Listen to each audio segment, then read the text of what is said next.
Question. If we reach a higher level of consciousness in a previous lifetime on Earth, why do some of us voluntarily immerse in a lower state of consciousness within a certain family and nation so as to awaken from there and help elevate the collective mind? Well, you're almost answering your question. I mean, one of the reasons we do it is that we can help raise the collective consciousness. But the reason we also can do this is that we can, on a more general level, we can demonstrate that it's possible to be born in difficult circumstances, very limited circumstances in a difficult family, and we can still transcend it. We can still rise above it. And that demonstrates to other people that no matter where you were born, no matter how difficult conditions, if you're really willing to do it, you can raise yourself above it. But there can also be a more specific reason in the sense that you want to give specific people an opportunity to resolve their psychology by interacting with you. So let's say you have a very difficult parent, for example, and you have a higher level of consciousness than the parent, but you wanted to give that parent an opportunity to see you and how you look at life, how you approach life. I personally think that was partly the dynamic between my father and I. He had a very difficult psychology, was very stubborn, very unwilling to cooperate with other people.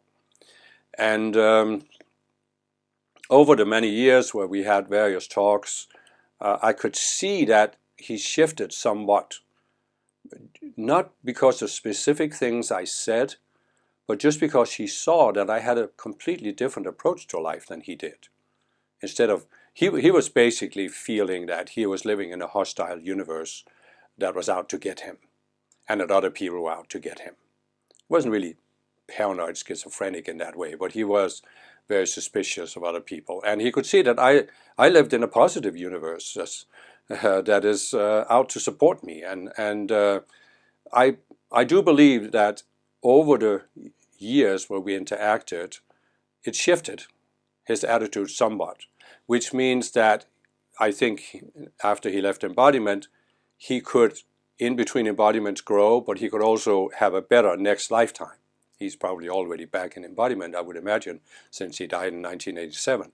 And so he could have a better next lifetime where he could have a chance to deal with his psychology. So this can certainly be one motivation. So in other words, specific people, we want to give them an opportunity to interact with us. We want, in general, to show that you can be born in difficult circumstances, rise above it.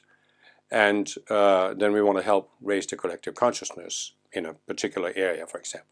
But there is another possibility, and it is that we choose to embody with specific people that are what I call fallen beings. And I explained this in my video about how the world was created. I explained what fallen beings are. And these are people in a very low, very selfish, self-centered, narcissistic state of consciousness. And in some cases, these people can be in such a low state of consciousness that the only thing that can really has a potential to awaken them or change them is that they interact with a being with a much higher level of consciousness. So you can have people who have a certain degree of Christ consciousness achieved in past lifetimes. They choose to embody in close proximity with one of these fallen beings, to give them an opportunity to sort of provoke them so much that they have an opportunity to reconsider and change their life, their approach to life. In many cases, this isn't going to work because they are so trapped in their state of consciousness. But this then brings out the other reason why you can embody with such people, and that is, if they reject the opportunity you give them, this becomes the judgment of Christ upon them, which means that they could be removed from the earth. And this can then help lighten the load of the earth, and which also raises the collective consciousness. So this can be a fourth reason why we choose to do this. And to me, we have to be careful how we look at this, because I have known people who learned about fallen beings, and then all of a sudden everybody who disagrees with them is a fallen being, and that's of course a misuse of the teaching. But there can certainly, and I have met people who had such, I won't even say difficult parents, but parents that were really, you would almost call them evil, very controlling, very, very stuck in a certain way of looking at life, and very controlling towards the children. And so I have met people where I sincerely believe that they embodied with fallen beings, and they did this to give them one last opportunity to turn around or to be removed from the earth to some other realm, which in a sense gives the earth an opportunity to rise to a higher level. And this is also part of why we can be here as avatars. And if you feel that this might apply to you and you can see that you had a relationship like that, I strongly advise you to watch my playlist about avatar psychology.